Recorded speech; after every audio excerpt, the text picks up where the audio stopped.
Well, I'm Alan Dale, and I can tell you that the last 3 days have been incredibly impressive for me. Of course, I've had the great pleasure here at Gale Force Winds to be invited into what I think is one of the most impressive shows I've ever been at. And the reason it was impressive is because of the people that were in that room. So sharing, so caring, everybody wanting to make a difference. And of course, I'm talking about the National Association of Career Colleges and the Career Colleges of Ontario. Those folks coming together, sharing ideas, collaborating, all for the benefit of all. Of course, where I come in the east coast of Canada, we have an expression, and it says that a rising tide floats all boats. Well, that certainly happened right here in Toronto, Ontario. That tide came up and all the boats started to rise, and it was a big part of these two folks here. And of course, I'm talking about the drivers of the conference, the people that were in the background making it all work. You know, sometimes you look at a duck on the surface of the water and it looks pretty calm, but those legs are kicking underneath, and here are the legs. So why don't you introduce yourself? Hello, I'm Kate. I am the new Executive Director of Career Colleges Ontario, and I've just moved into this role, but it has been a great start to really start my tenure at a sold-out conference. And how about yourself, sir? Michael Sangster, CEO of the National Association of Career Colleges. Really excited to be here and everything that we've had going on the last couple of days. It wasn't just the fast feet under the water of a duck. There was a lot of dance moves last night, too. We know you went to bed early because we worked you hard yesterday, didn't you? 330 people or so showed up, a sold-out conference. You had colleges from coast to coast to coast, colleges from every province, colleges that were deep into our country, people that are touching the remote parts of our country. But not only did you have the colleges here, you had vendors here, you had suppliers here, you had partners here, everybody growing this ecosystem. And to a person that I spoke to, they all said it was the best conference they were ever at. Talk to me, Michael, I'll go to you first. Talk to me about the importance of having an event like this where everybody can share their ideas. Yeah, it was really, really, really good. We themed it Stronger Together because it was about the two associations working together, but actually it ended up being Stronger Together because it was about everybody working together.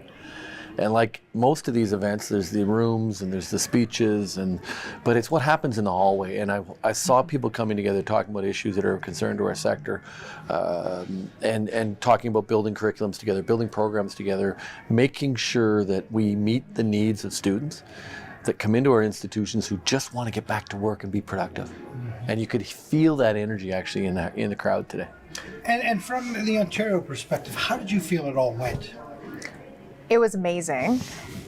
Because I mainly work remotely, it was such a privilege to be in the area, you know, with everyone's energy, but really getting to learn quickly from their experience, hear what is important to them, and then also see what we can do, like why, if there's something we need them to do and they're not engaging, what's holding them back, and how can we as an association more clearly communicate to them so that we can hear their issues and values. So it was really powerful just to be in the same space, which is something that, you know, it's 4 years past the pandemic, but we're still just getting back into that swing of being together. Such an innovative group of people that are so willing to adapt to the needs of the communities, the provinces, and the country that they exist within. Talk to me about the importance of that innovativeness in education at the moment. Michael, to you. Yeah, well, you just see by the amount of sponsors that we had that came together to talk about technology. And I could see two vendors working together with a college talking about how to integrate two solutions to help them do something better. And we got involved in a great conversation this morning with a couple of them talking about the admissions process and how to make sure that that personal touch while that college gets bigger is still in place when they admit someone into the college. And sometimes you're talking about online working remotely. We're enrolling people remotely now, but how do you get that human connection into that to make sure they still feel they're part of something? It's an interesting thing to watch happen. You know, everybody that I spoke to, they spoke so eloquently about how their college was a big tent. Everybody was welcome. They made it easy for people to learn. They made it enjoyable for people to learn by putting instructors in front of the people that had real life experience. And then, of course, they're all focused on making sure that that person gets a job. Tell me what is in this secret sauce that this is a sector that is so inviting and so welcoming, and they're looking at education so differently, so holistically from start to finish. Talk to me about that. Well, I think it really comes down to passion. That was something was really palpable. Well, we had everyone together. And I think that really sets everyone apart. Everyone's strongly connected to why they do. And I feel like they really do service people in their communities, but they also service these people in a unique way, where there's a lot of headlines and news surrounding public colleges, but they do have a different approach. They have a place, but they have a different approach. And exactly what you said. It's a more holistic approach that we tend to offer to people in our community, and it's really fueled by passion. You know, and every conference, every show, you require, a little bit of fun in the mix too, right? I mean, you can't come to these things and be talked to for 3 days. And this show had that peppered in there, When you see people in the morning, they're friends. They're not just co-workers, colleagues, competitors, or whatever the case may be. They're friends. Talk to me about the importance of that in this sector, that everybody gets along. Yeah, it is important, and they get along because they're all entrepreneurs and they've all got skin in the game. They've got their own money at risk, and that's what's lost in the public system sometimes, is that's what our members do. They invest their own hard-earned capital. They take risks. They put their houses on the line to get these colleges going. So there's a camaraderie to that. There's a feeling to that really comes together. And so we like to make sure there's a chance at night to blow off a little steam too and have a little fun. And we did that last night with Sean McCann from Great Big Sea. But they need that, to have that moment of getting together. But that's actually where the work gets done too. When they have a little fun and all of a sudden a partnership develops too, and they figure out a new way to do something. I was struck by the people that showed up, the people that were speaking, whether it was Peter Mansbridge and his lens on the important work that you do. I saw the Canadian Navy in there taking a great interest in the very things that you do. You're waking people up to what the community colleges are all about. And on that note, in your words, how would you describe one of these career colleges? What separates them? I'm going to go back to my previous answer, which is passion. Someone spoke this week and they said, we cried when someone failed a test because we really felt that for them and we had put so much time and energy and we really want them to succeed. And I think it's that personal connection and that passion that really sets them apart. Oh, can I add a layer to that though?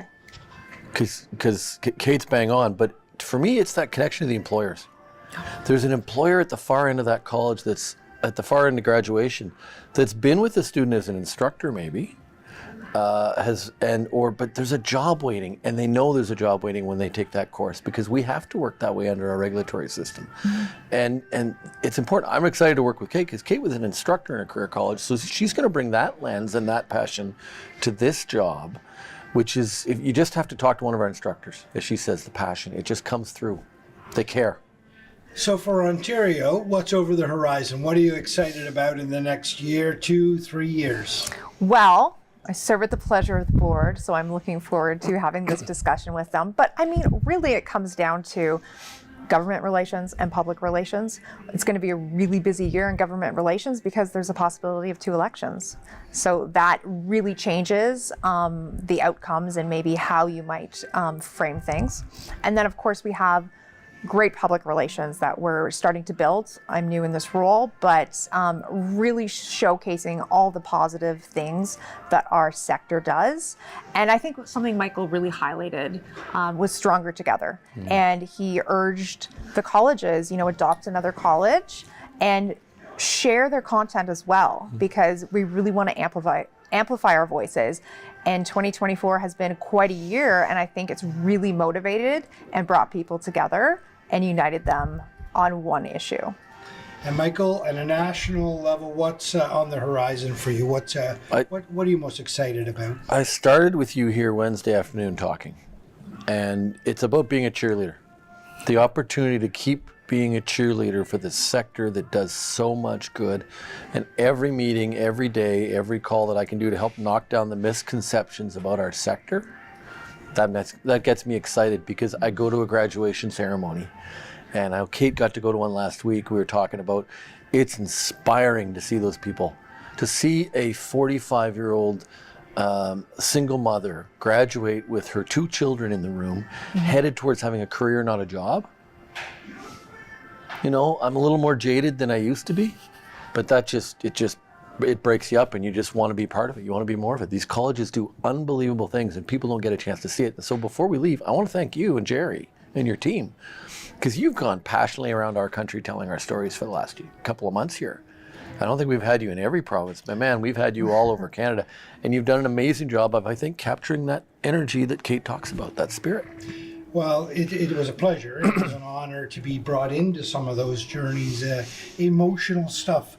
I often mention that you're transforming lives, and you are. There's little doubt about that. You're making this country stronger every single day that you go to work. You may not realize that through the churn of it all, but you really are. You're impacting so many people in what you do, so thank you for that.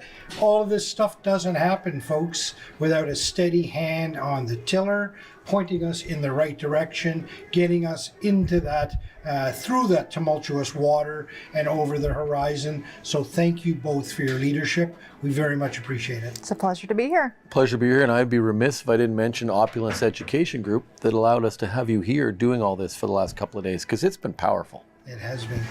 Stories matter, and that's a Gale Force win. Thank you very much.